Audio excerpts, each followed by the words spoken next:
আয়াত ১৭ ক্যানু কলিলাম মিনাল লাইলি মা ইয়াহজাউন। অনুবাদ, তারা রাতের সামান্য অংশই অতিবাহিত করত নিদ্রায়।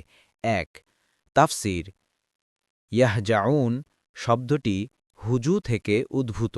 এর অর্থ রাত্রিতে নিদ্রা যাওয়া।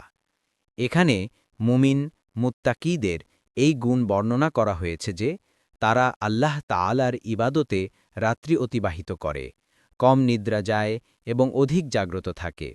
তারা তাদের রাতসমূহ পাপ, পঙ্কিলতা ও অশ্লীল কাজকর্মে ডুবে থেকে কাটায় এবং তারপরও মাগফেরাত প্রার্থনা করার চিন্তাটুকু পর্যন্ত তাদের মনে জাগে না। এরা তাদের শ্রেণীভক্ত ছিল না।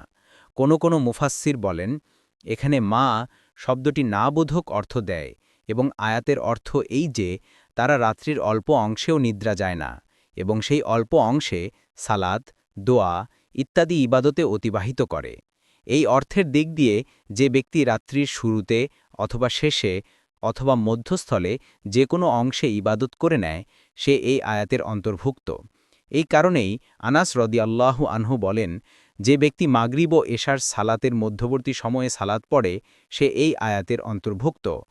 ইমাম আবু জাফর বাকির রাহিমাহুল্লাহ বলেন, যে ব্যক্তি এশার সালাতের পূর্বে নিদ্রা যায় না, আয়াতে তাকেও বোঝানো হয়েছে।